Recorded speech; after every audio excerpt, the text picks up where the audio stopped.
চিৎকার করছেন কেন বাবা? প্রেশার বেড়ে যাবে। দেলোয়ার সাহেব অগ্নিশর্মা হলেন, গলার তেজ বাড়ল আরো।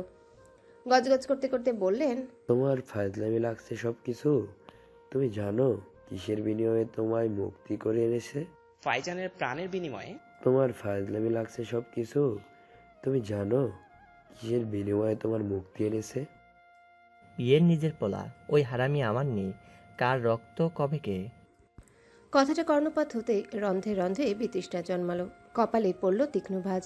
মুখশ্রী কঠিন হয়ে গেল তার ক্রুদ্ধ নয়ন কাউসারের উপর। কাউসার সেদিকে তাকানোর সাহস করল না, বেপরোয়া ভাবটি অক্ষত রাখল। সামনের ব্যক্তিটি অবাক কণ্ঠে শুধালো, কাউসার ভাই, এটি কি তাক? কাউসার তোমার পোলা না তো? কার পোলা? রাশাদের মনে হলো কেউ তার কানে গরম সীসা ঢেলে দিয়েছে। মুঠোবন্দি করে রাগ সংবরণ করতে লাগলো সে। এদিকে মিঠু খেপে গেল ব্যাপকভাবে। সে তেড়ে যেতে নিলে রাশাদ বাধা দিল, কারণ সে এখানে ঝামেলা চায় না। কিছু মানুষ মানুষ হলেও তাদের স্বভাব নর্দমার কীটের মতো। কাউসার সেই প্রজাতির মাঝে পড়ে। কাউসারের জন্য গ্রামে তাদের বাড়ি ঠাট্টার পাত্র হয়ে গেছে। তাদের সম্মুখে কিছু না বললে পেছনে ঠিকই মজা নেয়।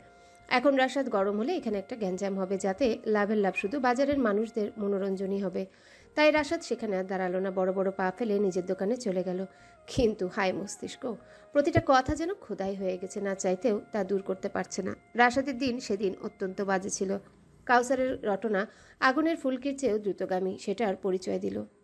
খরিদ্দার তো ছিলই না, কিন্তু মনোরঞ্জিত হবার মানুষের অভাব নেই। তারা শুধু এসে এসে একটাই প্রশ্ন করছে, কাউসার যা কইতাছে তা কি হুঁসস নি? হাসা কথা। একটা সময় ধৈর্যচ্যুত হলো রাশাদ। সহ্য একটা সময় পর্যন্তই পীড়া হয় না। সেই সময় পার হলে ধৈর্যের প্রত্যেক মুহূর্তের নাম হয় যন্ত্রণা। রাশাদের কাছেও সেটাই মনে হচ্ছে।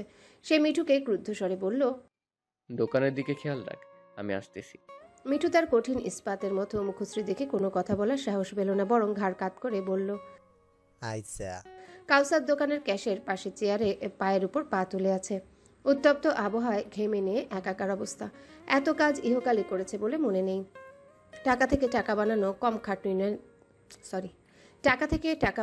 কম খাটুনি নয়, তা হাড়ি হাড়েই টের পাচ্ছে কাউসার। একটা ঠান্ডা পানির বোতল খুলে মুখে দিতে মনে হলো সে শূন্যে ভেসে উঠেছে। কেউ তার কলার ধরে বসা থেকে দাঁড় করিয়ে দিয়েছে।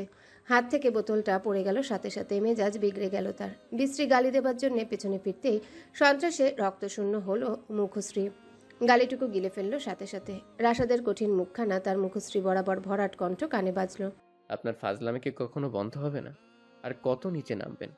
রাশাদের কথায় কথা হারালো কাউসার। একেবারে চুপসানো আমের মতো নেতিয়ে পড়ল। রাশাদ আরও কড়াসরে বলল, কি হলো? কথা নেই মুখে? আমার নামে নোংরামি রটানোর সময় তো খুব চলছিল। শুকনো ঢোক গিলে কাউসার বলল, আমার কলা স্যার রাশাদ। একটা আছাড় দিয়ে মাজাটা ভেঙে ফেলি এখন। আমার এক বিন্দু মায়া লাগবে না কিন্তু। নাটক ছেড়ে ঝেড়ে কাশুন নিজেকে। আর ওই মহিলাকে তো বদনাম করছেন, কিন্তু সেই আবর্জনায় আমাকে টানছেন কেন? কাউসার দুই হাত দিয়ে রাশাদকে থেকে নিজের কলার ছাড়ানোর চেষ্টা করলো। দুপুরের দিক বলে জনবহুল কম নেই এর কাছাকাছি।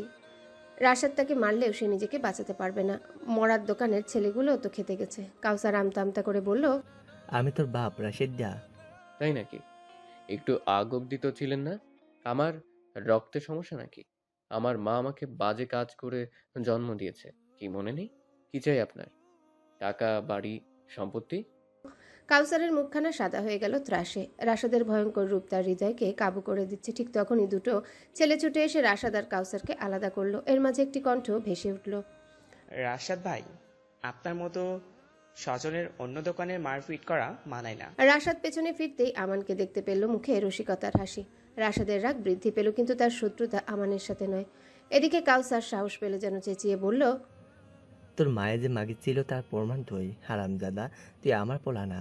বিশ্বাস না হইলে যা তোর মায়ের জিগা, বিয়ার আগে কার লগে শুইছিল। রাশাদ নিজের রাগ সংবরণ করতে পারল না। ছেলে দুটোর থেকে নিজেকে ছাড়িয়ে কাউসারকে ইচ্ছে মতো মারল। আমান এবং দোকানের ছেলেগুলো চেয়েও তাকে থামাতে পারল না। অচিরেই লোক জড়ো হলো। বিনা টিকিটে বিশাল একটা রঙ্গ দেখার সুযোগ হলো। অবশেষে প্রবীণ কিছু মানুষ এসে থামালো রাশেদকে। তারা টেনে নিয়ে গেল তাকে। কাউসারের চোয়াল প্রায় ভাঙার মতো হাল হয়ে গেছে, তবুও তার চোপা কমল না। এদিকে আমানও তাকে বেশ সমর্থন করলো। কাউসার কিছু একটা বলল মিনমিনিয়ে, আর সে শরীর দুলিয়ে হাসছে। দেখেই বোঝা যাচ্ছে অস্বাভাবিক সখ্যতা তাদের ভেতর। কাউসারের দোকানের রমরমা অবস্থাটা কারদান বুঝতে বাকি রইল না রাশাদের। কিন্তু এসবের মাঝে শান্ত রাশাদের ক্রুদ্ধ রূপ দেখল গ্রামবাসী। ফাইজানকে বাসায় নিয়ে আসা হয়েছে। সে এখন তার ভাড়া ফ্ল্যাটেই থাকবে। এখনও দুর্বৃত্ত ধরা পড়েনি। ফ্ল্যাটের সিসিটিভি থেকেও ক্লিপ উধাও। পুলিশের মাথা চুলকাচ্ছে। ফাইজান দায়সারাভাবে দেখাচ্ছে, কারণ কেতাব চৌধুরী জেলে। তার উপর দোষ দিয়েও লাভ নেই। ল অ্যান্ড অর্ডারের উপর তখন আঙ্গুল উঠবে। একজন জেলের কয়েদি কাউকে মারার পরিকল্পনা করলে সেটা আইনের জন্যই লজ্জাকর। চৈত্রের কুড়ো গরমে গরম চা মন্দ লাগছে না তার। ফাইজান হেলান দিয়ে বসে চা খাচ্ছে। এই ভর দুপুরে চা খাওয়াটা অযৌক্তিক, কিন্তু ফাইজান হুমায়রার বারণ শুনছে না। ভাত খাবার পরপরই সে অনুরোধ করেছে চায়ের। বাধ্য হয়ে কথাটা শুনতেও হয়েছে হুমায়রার। সে চায়ে চুমুক দিচ্ছে এবং স্থির নয়নে চেয়ে আছে আয়নার দিকে। কেবল গোসল সেরে বেরিয়েছে হুমায়রা। সাপের মতো নেমে আসা চুলগুলো থেকে চুয়ে চুয়ে পানি পড়ছে। হুমায়রার পিঠ ভিজে আবার আধ শুকনা হয়ে গেছে গরমে। চুল মুছতে মুছতেই তাদের চোখাচোখি হলো। হুমায়রা ধীরস্বরে বলল, কিছু লাগবে? তুমি নির্বাচনী পরীক্ষা পুরো দাওনি, তাই না? হুমায়রা দীর্ঘশ্বাস ফেলে মাথা নাড়ালো। তার শেষ দুটো পরীক্ষা দেওয়া হয়নি। ফাইজান হাত এগিয়ে বলল, ফোনটা দাও তো আমার। দাঁড়ান। বলেই চার্জ থেকে ফোনটা খুলে ফাইজানের হাতে দিল। ফাইজান নাম্বার চিপে কাউকে ফোন করলো। হাসি মুখে মোলায়েমভাবে কথা বলল। তারপর ফোন রেখে বলল, প্রিন্সিপাল বলেছেন কোনো সমস্যা নেই, সামনের মাসে রেজিস্ট্রেশন, তখন মিস করা যাবে না। ভাইজান তার সাথে কথা বলে নিয়েছিলেন। ভাইজান তার দায়িত্ব পালন করেছেন, আমি আমার। হুমায়রা নিঃশব্দে হাসল। তারপর কিছুক্ষণ মৌন থেকে বলল, আচ্ছা, আপনার আর ফরিদ ভাইয়ের কি কোনো ঝামেলা হয়েছে? অতর্কিত প্রশ্নে কিছুটা অপ্রস্তুত হলো ফাইজান। চোখ তুলে শান্ত স্বরে বলল, কেন? না, আজ সবাই আপনাকে দেখতে এলেও ফরিদ ভাই আসেনি তো, তাই। ফাইজান তাচ্ছিল্য ভরে বলল, ক্ষমতা খুব বাজে জিনিস, মাঝে মাঝে বন্ধুত্বেও দেয়াল তুলে দেয়। যে বন্ধুত্ব ক্ষমতা হওয়ার প্রভাবিত হয়, সেটা কি আদৌ বন্ধুত্ব? সেটাই জানার অপেক্ষায় আছি। সন্দেহ কিন্তু বন্ধুত্বের দেয়াল তোলে। হুমায়রার কথাটার মর্মার্থ বুঝতে সময় নিল না। ফাইজান চুপ করে রইল। অন্তঃস্থল থেকে বেরিয়ে এলো দীর্ঘশ্বাস। অবসন্ন বিকালে কাচে মোড়া রুমের ভেতর নতুন আগত ফাইলগুলো একে একে উল্টে পাল্টে দেখছে ইলহা। তার বর্তমান ডিউটি কেবিনে থাকে। সকাল 9টা থেকে বিকাল 5টা অবধি ডিউটি করে। একটু পরই বেরিয়ে যাবে সে। হঠাৎ একটা ফাইলে চোখ আটকে গেল। তার নামটা দুবার উচ্চারণ করলো। নার্সকে ডেকে বলল, উনি কবে ভর্তি হয়েছে? কাল রাতে ম্যাডাম, সিরিয়াস অবস্থা। শুনতেই হৃদয়ে ধক করে উঠল ইলহার। চোখ ঝাপসা হয়ে এলো নোনা জলে। ভুল হতেই পারে, এক নাম তো দুজনার হতেই পারে। নাম এক হলেই যে তার মা হতে হবে সেটার বাধ্যবাধকতা নেই। নার্সকে ডেকে বলল, আমি একবার রাউন্ডে যাবে, চলো আমার সাথে। নিজের সন্দেহ নিবারণ করতে 1413 নম্বর রুমের সামনে দাঁড়ালো ইলহা। বুকখানা প্রচণ্ড বেগে স্পন্দিত হচ্ছে। ভয় হচ্ছে এই মানুষটি যদি তার মা হয়। হায় ভাগ্য! আশঙ্কাটা সঠিকই হলো। সফেদ বিছানায় ঘুমে আচ্ছন্ন ইলহার মা সাথী। সাথীর মুখে নোজাল মাস্ক, অক্সিজেন চলছে। কিডনিজনিত কারণে তাকে ভর্তি করা হয়েছে। বেশ হাই ক্রিয়েটিনি। একবার ডায়ালিসিস দেওয়া হয়েছে, আবার দিতে হবে।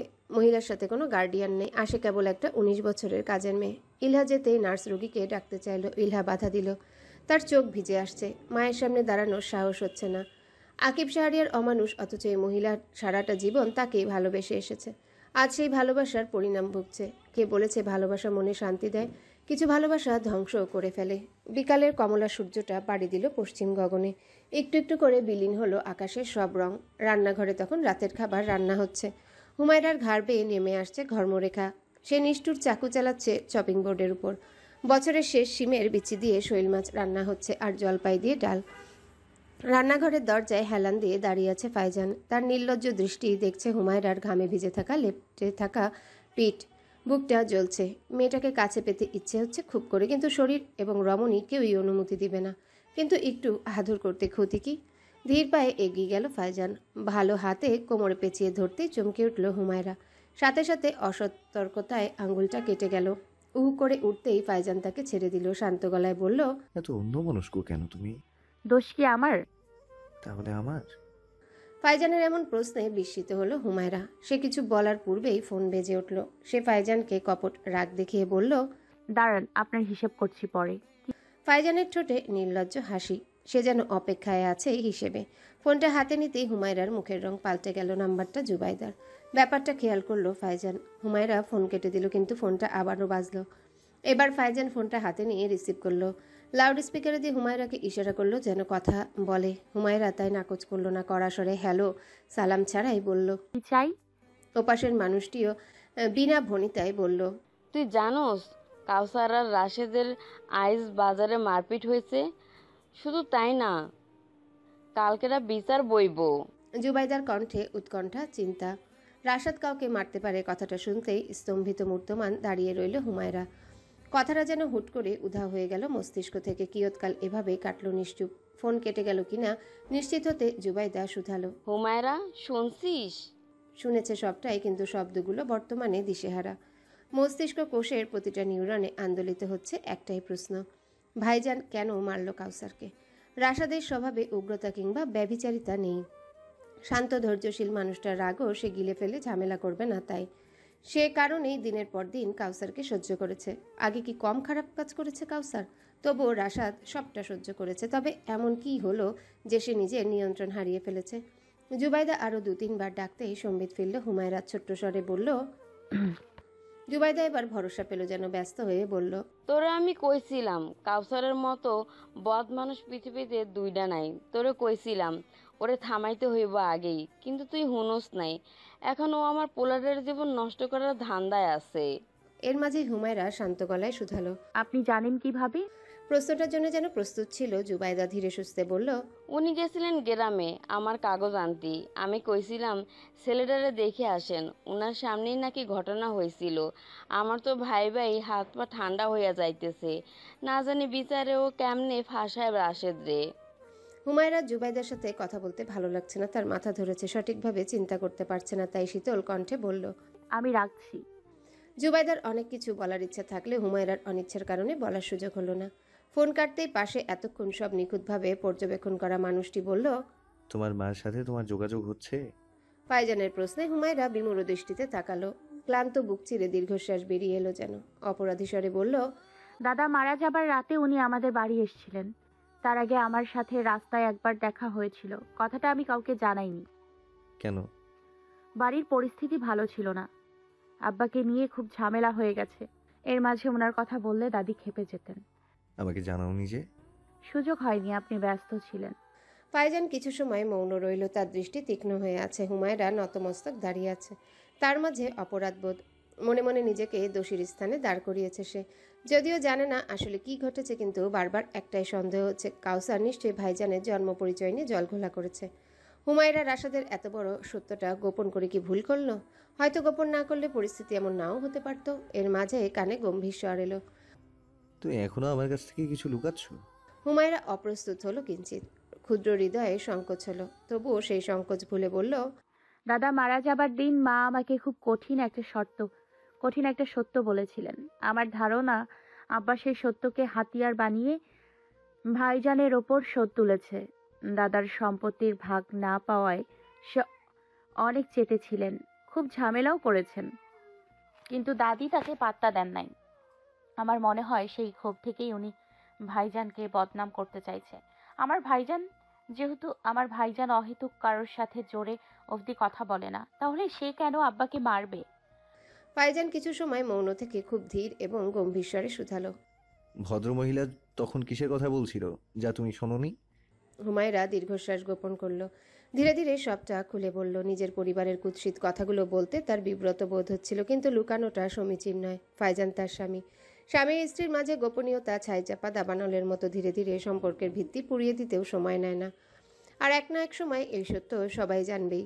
তাই হুমায়রা সবটাই খুলে বলল। সবটা শুনে ফাইজানের কপালে প্রগাঢ় ভাঁজ পড়ল। তার মুখশ্রীতে ফুটে উঠল তিক্ত বিরক্তির ছাপ। কঠিন স্বরে বলল। তুমি বাড়ির কাউকে কেন এই কথাগুলো জানাওনি? বুঝে উঠতে পারছি না কি করে বলবো। দাদি আব্বাকে ঘর থেকে বের করে দিলে একটু স্বস্তি পেয়েছিলাম। এখন অন্তত সে আমাদের জীবন থেকে চলে গেছে, কিন্তু এমন কিছুই হলো না, উল্টো।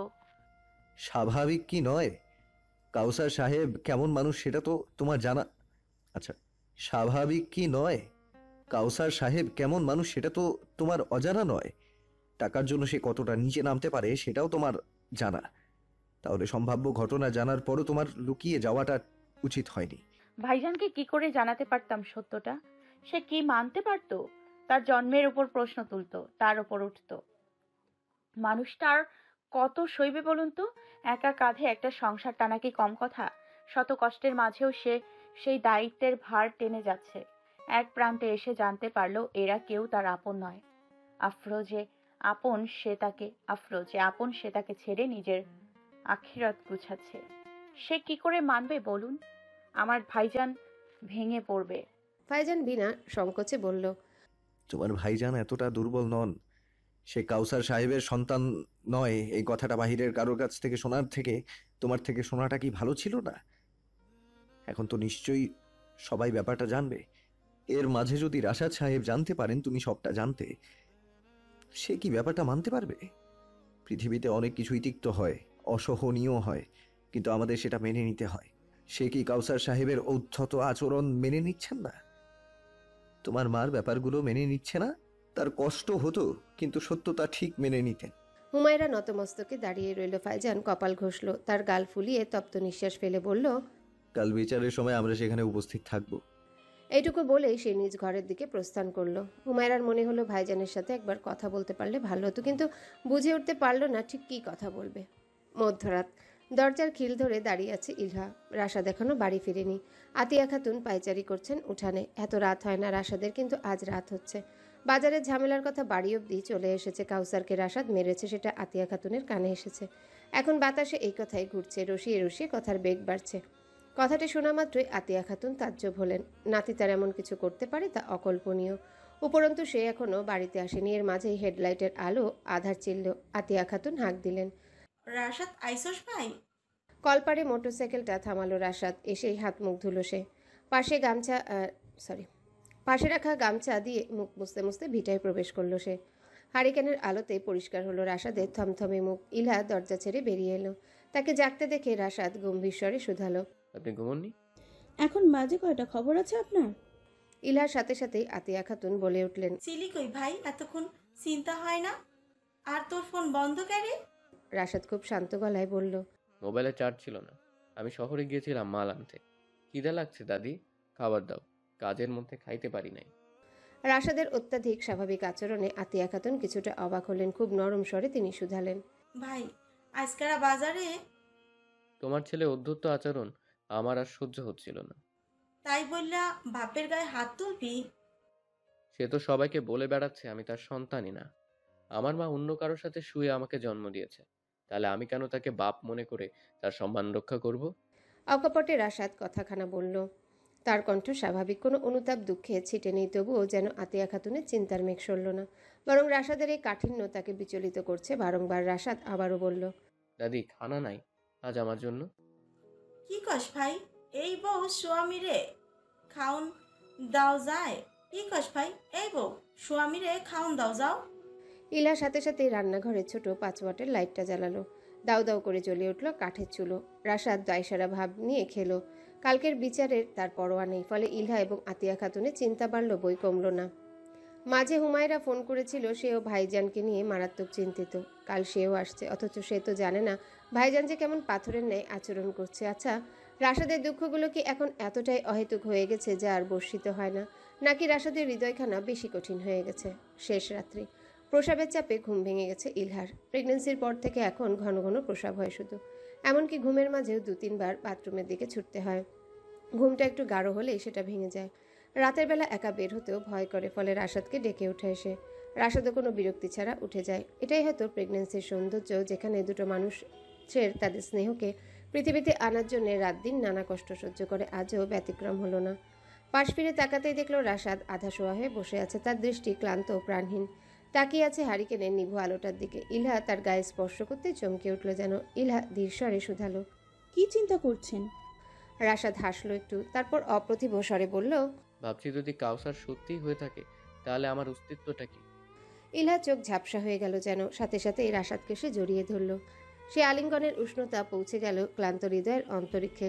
ধরা গলায় বলল, আপনি সবসময় আমার জন্য রাশাদই থাকবেন। সেই রাশাদ যে আমাকে একটি বন্দি খাঁচা থেকে মুক্ত করেছেন, সেই রাশাদ যে আমার মনের ভালোবাসার মুকুল ফুটিয়েছে, সেই রাশাদ যার জন্য মিষ্টতায় আমি লিপ্ত থাকি সবসময়। আপনার বাবাকে মাকে তা দিয়ে আমার কিচ্ছু যায় আসতো না, আজও আসে না রাশাদ। আমার জন্য আপনিই যথেষ্ট। ইলহা এখনও জড়িয়ে ধরে আছে রাশাদকে। আর রাশাদ কিছুক্ষণ অবরুদ্ধ রইল, বিমূঢ় চেয়ে রইল।